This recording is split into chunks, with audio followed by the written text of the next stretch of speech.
Jim Jarmusch is a fresh, individual, and important new voice in American films.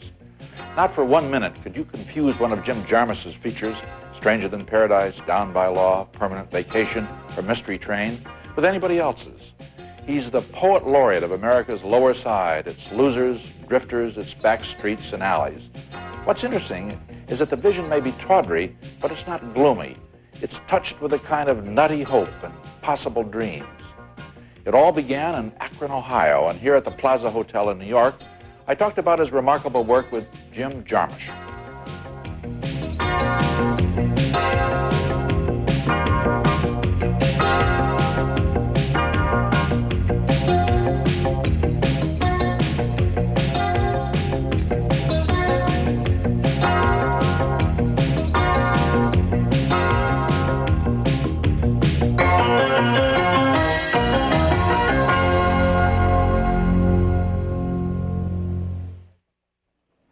Jim Jarmusch, I sometimes tell myself it's a long way from Hammondsport, New York to where I'm sitting now, but it's also a long way from Akron, Ohio to where you're sitting now. And I just wondered, you're now one of the really original independent voices in American filmmaking, and how did you come from Akron to be doing that sort of film? Yeah, I sort of wonder myself. I should probably be, pumping gas in Akron. I don't mean that really condescendingly either, but I'm not quite sure how this happened. I went to school and studied first literature. I wanted to be a writer, and went to Columbia here in New York. And after that, during that period, I went to Paris for 1 year to study literature, to study French literature. And I really became obsessed with cinema then because I went to the Cinematheque in Paris and I discovered all these films that I had not seen, even American films that I had not seen, retrospectives of Don Siegel or Sam Fuller's films, as well as seeing films by Vida or Vertov or all kinds of other people. So I really became immersed in seeing films in Paris. And when I came back, I didn't quite know what to do with myself, and I applied to go to graduate film school at NYU, and somehow was admitted. I'm not sure how. I'd never made a film before. And it started from then. Since then, I've been making films. Mm-hmm. But it seems I feel very lucky to be doing it. The interesting thing is that to look at one of your films is to know that it's not by anybody else. You have a certain style. I mean, the whole business of going to black, I mean, like it's a kind of breath, a kind of punctuation, a kind of time to think about what you've just seen, and also doing sort of long takes instead of jumping around. And I just wondered, were you seeing the people that you looked at? I mean, you also mentioned at some point Carl Dreyer and Ozu and so on. Were the things that you saw that just persuaded you that should be, your approach to the rhythm of films? Well, that's kind of complicated. Part of it is a reaction against, in a way, just a kind of stubbornness on my part of seeing, kind of starting to make films in the same period when MTV is, sort of spreading like a virus, and this idea of everything has to be quick cut and that your attention span is, is only 2 seconds. That of a diseased gnat, as I've often said, right, yeah. So part of it was kind of just to get that I got tired of the idea that everything had to be cut really quick, and that was, the style of things that was acceptable. But the other part is an interest in a kind of, people like the films by Bresson or Ozu have a kind of purity. They allow the rhythm that the story requires, that the style of the film, that the characters that are being portrayed and whatever the content of the film is, somehow the style should be linked to that. The style should tell that story. So it's a combination of things. It's also, when I was starting out, I made my first 2 films, Permanent Vacation and Stranger Than Paradise, were made with very little money. So also the style was a result of financial limitations as well. So a lot of it wasn't like that, not an intellectual conceit that I was you know, really that aware of it. Was like I only had a certain amount of film stock to tell the story. As somebody said, necessity has mothered a lot of invention over the years. There's no question about it. Well, your last film is Mystery Train. These three kind of parallel stories in time down in Memphis, sort of centering in one way or another around Elvis. We've got a clip from Mystery Train because the first of your stories within Mystery Train is of a teenage, I suppose, or a very young Japanese couple who've come to pay an homage to Elvis. So look at that clip, and then we'll come back and talk some more with Jim Jarmusch. Okay. あ、ねえ、すごい発見したの見せたことあったっけ？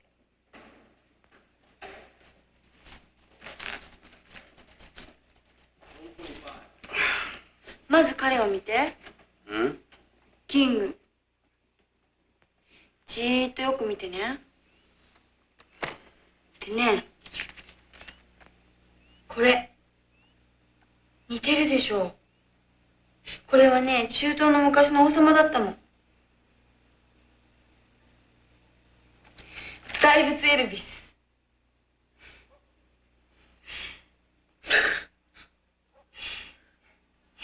そしてじゃーん、スペシャル。ニューヨークの自由の女神。彼女もエルビスとそっくり。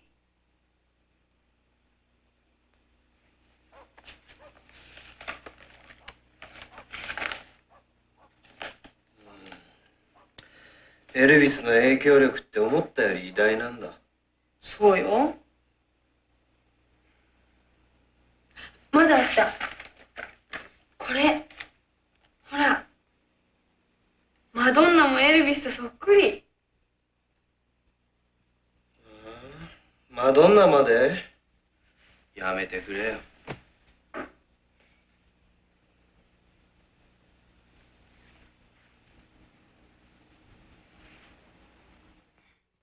Now, where did you run onto the Japanese actor and actress to do that? I had seen the actress Yuki Kudo in several films. First in a film called Crazy Family, that was a comedy that I actually saw in Europe, in Italy actually. And then I saw another film of her that she was in that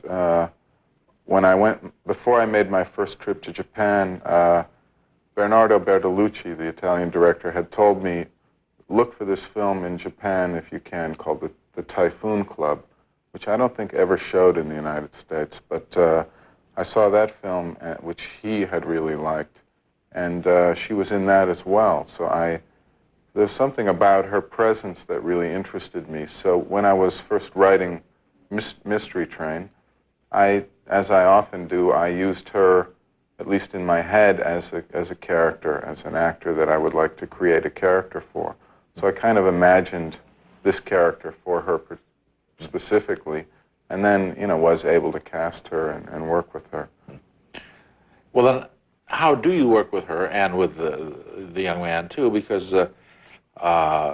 were they just playing your dialogue in Japanese, or did they do your translation for you? I just wondered how that worked out. No, actually, the guy doesn't really, at the time we were working, he spoke almost no English. Now he's learned somewhat. So what happened was I worked the same way I would with any actors, but I had a translator, an interpreter. So I worked with them through improvisations, and often I would write things where I would have them argue about, say they were going to the movies that night, and I would put in words in English, like she wanted to see a film with, and I'd use a certain actor's name. You know, she wanted to see a film with Sylvester Stallone, and he wanted to see a film with Tom Cruise, or whatever. And so I could follow in the dialogue, you know, where they were somewhat by certain English words or names. And I worked through improvs with them, and then we worked on the translation together a little bit in the same way I would with an actor speaking English. I try to have the actors, allow the actors to find their character's way of speaking. So some of the Japanese was then changed too, and then when we finally shot, we had already rehearsed everything and smoothed out, you know, certain elements of the dialogue that they wanted to change. And I had to discuss it with a translator to understand the nuances of the changes, and sometimes I didn't agree with their changes, but it was really much easier than one would suspect. And I did have, you know, good translator, interpreter, and they were just really wonderful actors to work with. So it was fun to work with them. The language never seemed to be a problem. The whole concept of Mystery Train, where you do have this sort of overlapping time, and they're linked, as people know who've seen the film, by a single gunshot and by a disc jockey broadcast, which I guess is Tom Waits, isn't it? Right. He's the disc jockey. It's a very interesting structure. I mean, was the structure itself, I mean, did that present itself? Is that where you began from? Boy, that's hard to answer. As always, I start by collecting a lot of little details and sort of connect the dots as I go. And I do remember being very interested in the idea of simultaneity while writing the script, and that was one of the starting elements. But I don't exactly know what came first. I think I really had the stories separate in my head first, and then as I was writing them, sort of, got this idea of weaving them together by them occurring simultaneously. Well, obviously, Elvis is another kind of unifying theme, or Memphis and Elvis in that whole film. And I guess he's part of your past, too, as he is of all of our pasts, I guess, as a phenomenon. Yeah, although to me, Elvis is less, is more of a kind of leitmotif in the film, or something that, you know, to me the film is not about Elvis, but, and personally, Elvis, rock and roll has been very important to me in my life, of probably everyone of my age and of, you know, of all ages, and Elvis is certainly a very, you know, he's the so-called king of rock and roll, although to me personally, he's not as important as even Carl Perkins, who's mentioned in the film. Who's also mentioned in the film. That's right. Who's preferred by the guy prefers Carl Perkins. Yeah. But Elvis is very important in that he really represents that kind of synthesis of country music and rhythm and blues music that in Memphis in Sun Studios, because of Sam Phillips, really were, you know, woven together, and rock and roll grew out of that kind of marriage, or cross influences, kind of cross culture. So that is important to me. Elvis is an important example of kind of cross culturalization that produces something really important and vital like rock and roll. So he's an important symbol in a way. There is a young generation of filmmakers with very strong individual voices. You're one, Spike Lee's another, and I know that you and Spike are old friends. In fact, Spike's brother is in Mystery Train. Right. We have a wonderful scene because Screamin' Jay Hawkins is the sort of the night manager of this hotel where the action really centers, and Spike Lee's brother is the bellhop at the hotel. Let's look at that clip, and we'll come back and talk some more about that.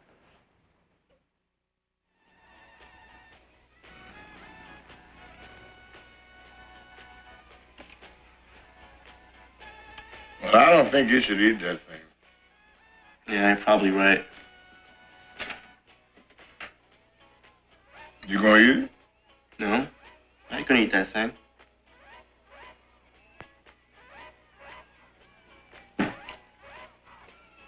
Hey, my plum. What gave you the idea of using Screamin' Jay Hawkins in that? Well, I had used I Put a Spell on You by Screamin' Jay Hawkins in Stranger Than Paradise as a kind of a very essential part of that film, just that song.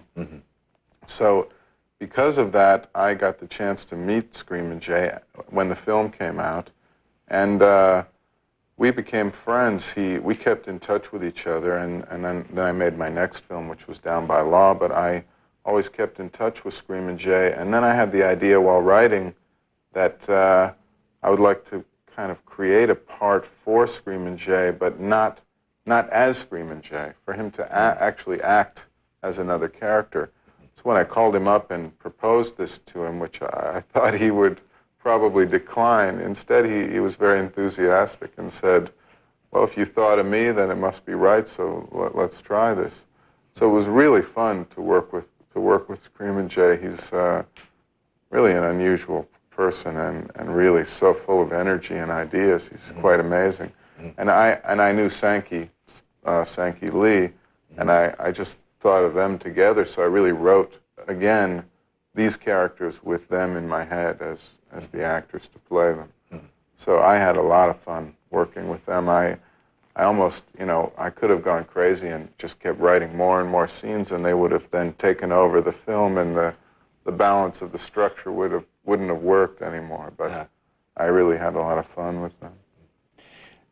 What interests me, Jim Jarmusch, about your films is that you look at sort of the underside, of America, the shabby side streets and everything that's tawdry and so on, and oftentimes your people are temporarily, at least, losers in Down by Law and even Stranger Than Paradise, you've got people who are losers.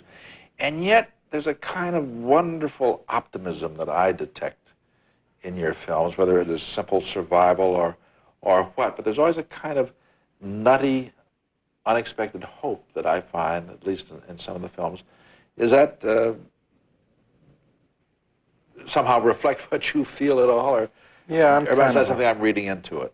No, I think that's definitely in there. I'm kind of a cynical optimist, and I'm not the best person to analyze it, but I do find, the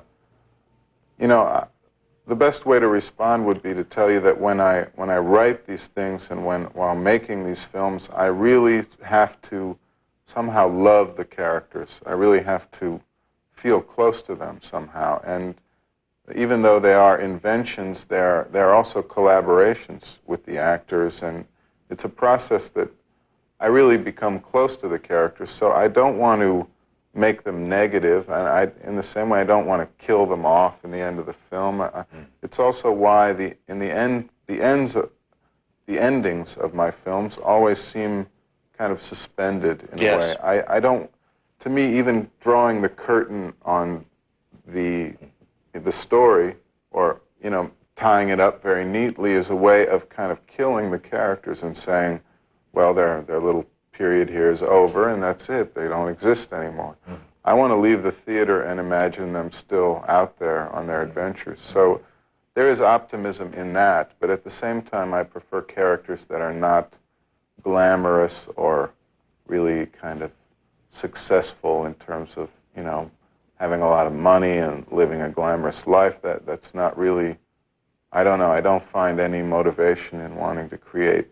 There's enough of that on the screen, so I like to pay attention to those other, those more marginal characters. Right. And as you say, your stories do tend to be suspended. I mean, people are going off into the distance, and God knows what will happen to them next. I mean, the wounded guy in the truck and in that film, and there's always more that's going to happen in these lives. Quite honestly. I hope so. And it's part of the charm of the film, I think. We have yet another clip from Mystery Train, which I want to look at, because one of the stories is about, I guess, a new Italian widow in this country. And again, Elvis appears in this, and she is staying in the same hotel, and there is a wonderful apparition. So let's look at that and then come back and talk some more.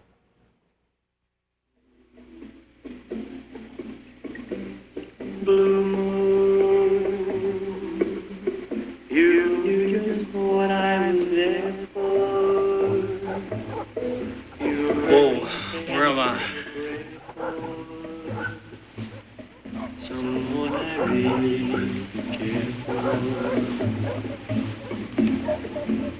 Hugh, what are you doing here?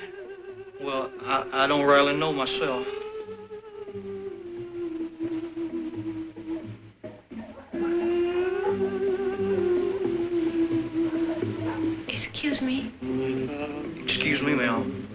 Now, I was saying to her, excuse me.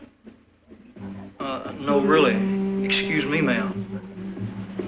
I must have got the wrong address or something. No, I better be going. I gotta go.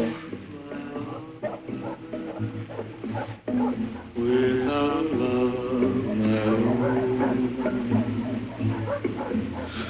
Didi, wake up, Didi. Come on, look, quick, quick. Do you see it?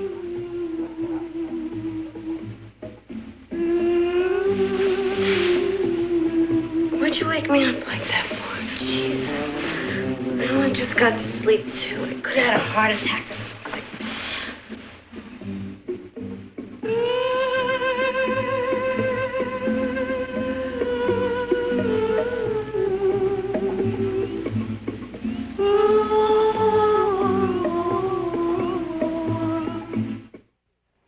Wonderful scene, I think. You tend to work with a certain number of people often, don't you?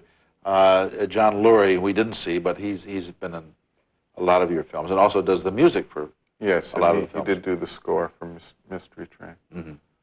Yeah, I think, and I worked with Robbie Mueller as the director of photography for the last two films. My first two films, Tom DiCiullo did the cinematography. Mm-hmm. So, and I have worked with actors over again, which is something I like, because once you have a certain rapport with someone, not only do you want to work with them again, but you tend to get ideas to work with them again, ideas for characters.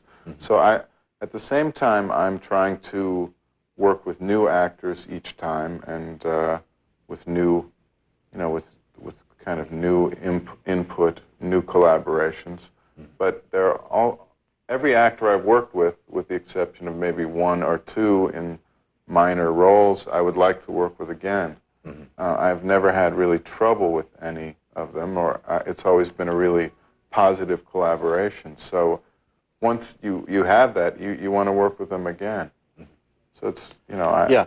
Well, the woman, the Italian woman who was singing Elvis, was in Down by Law, wasn't she? She was out in the bayou country, in a strange, deserted tavern or whatever it was. Yes, Nicoletta Braschi. Yeah. I would like to, I have one future project. I would like to make a film in Italy, actually in Italian, with Roberto Benigni and Nicoletta Braschi. So I have another film that I'd like to work with Roberto in, and I'd like to work with, of course, John Lurie again, and a lot of these Roberto people. was in Down by Law. He was the third of the three characters in that, and a charming actor. I mean, he really sort of strolls off with the film in many ways. Yeah, he does. Yeah, he really was wonderful. But a lot of the independent filmmaker is really hard, isn't it? I mean, particularly if he wants to both stay alive and stay independent. I mean, if you get popular enough, you can always go to Hollywood, but that's a fate worse than death, I think, for a lot of independent filmmakers, because it's the other side of everything that they've been fighting for, it seems to me. Yeah, it's really a dilemma. I mean, you have to, the hard thing is to stay independent. It's not so hard to go and, I mean, I've had a lot of offers to direct films, to direct scripts that really I have no connection to, and I don't even know why they asked me. I guess it's, if your name appears in Variety a certain number of times, then they start calling you up. Yeah. I mean, it seems as arbitrary as that to me. So I don't know. The ideal position would be to have a kind of deal like Woody Allen, where he can continue to make a number of films with complete control over them, and not really have to worry about the licensing of them or the business side at all. But in my case, the only way for me to protect my vision, to make the films the way I want to, is also, it requires me to also be involved in the licensing and what distributors get the films. All my films have been produced through my own company. So there's a lot of extra business work that is not it's not what's really pleasurable to me, and yet I have to do it to protect, thus far I have to do it, to protect making films the way I want to make them. I mean, other people do it differently. Spike is a kind of like a high-wire gymnastic act to me, He can make a film for Universal and still have control over it. It's a special case and takes a special kind of talent that Spike has that, you know, I don't know if I could get into that position myself either, if I wanted to.